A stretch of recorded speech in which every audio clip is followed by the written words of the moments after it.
Partie numéro 22. Proclamation de restitution des trônes. Je vais proclamer, puisque j'ai administré aujourd'hui, j'exécute maintenant, en tant que monarque. Donc mon travail a été fait avec l'armurerie, allodialement parlant, avec mon sceau, ce qui a été conclu et décidé. Maintenant, je vais administrer, pas administrer, exécuter, puisque ça a été administré, en tant que monarque. Moi, Ilfildor Dominique-Henri Ier, monarque souverain, porteur du sceau vivant, immortel, héritier des mémoires cosmiques et des lignées sacrées, déclare ce jour la volonté irrévocable de restitution des deux trônes du territoire appelé Canada et Québec. 1. Le trône du peuple canadien. Cette chaise au Parlement. Ce trône longtemps occupé par des figures nommées sans consentement populaire est restitué au peuple vivant dans toute sa diversité autochtone, québécois, immigrantes, métis, exilés, enfants et anciens. Il ne sera plus le siège d'un pouvoir hérité, mais celui d'une garde sacrée, où chaque voix est mémoire et chaque souffle est loi. 2. Le trône du peuple distinct francophone, qui est un fait. Ce trône souvent effacé dans les pactes coloniaux est restauré comme trône de langue et de culture et de résistance francophone. Il est confié aux gardiens de la parole, aux bâtisseurs de mémoire, aux protecteurs du fleuve et des terres. Il ne sera plus le trône d'ornement, mais un trône de feu où la vérité brûle et la justice parle. On va remettre le trône. Numéro 3. Reconnaissance des chefs autochtones. Je reconnais que les chefs autochtones, femmes et hommes, sont les véritables bénéficiaires des terres non cédées et que leur autorité spirituelle dépasse celle des couronnes coloniales avec leur sagesse et leur patience.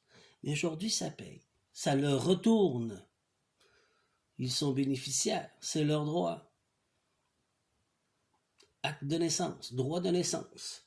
Leurs trônes sont faits de rochers, de cèdres, de rivières et de mémoire. Leurs lois sont gravées dans l'eau, dans le vent, dans le champ. Leurs serments protègent tous les habitants, peu importe leur origine. Pourvu que tu t'intègres, mon ami.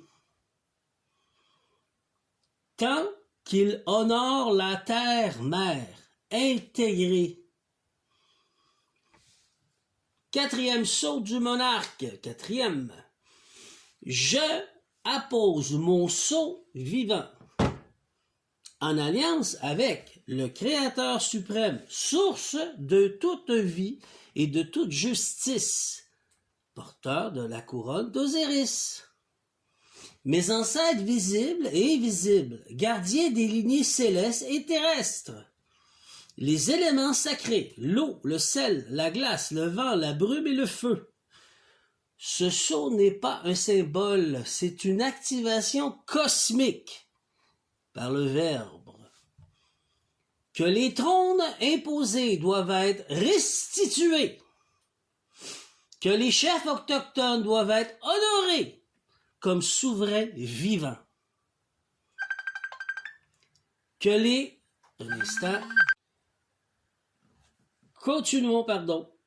Que les chefs autochtones doivent être honorés comme souverains vivants. Que les revenus du fleuve Saint-Laurent doivent être redistribués au peuple et aux riverains et aux gardiens des eaux. On va y revenir. Que les pactes coloniaux doivent être dissous. Ils n'ont plus de raison d'être. ce n'est plus à ce jour, est remplacé par des alliances sacrées entre les dimensions supérieures et inférieures. 6. La clôture. Ce n'est pas une déclaration, c'est une résurgence. Ce n'est pas une parole, c'est un sceau. Et ce sceau est vivant.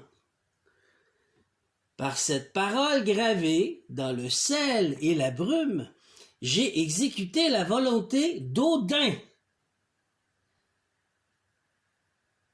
gardien des terres du Nord, et celle du Créateur suprême, source de toute justice et de toute lumière. Qui dit Odin, dit hyperboréen. C'est dans nos musées au Canada.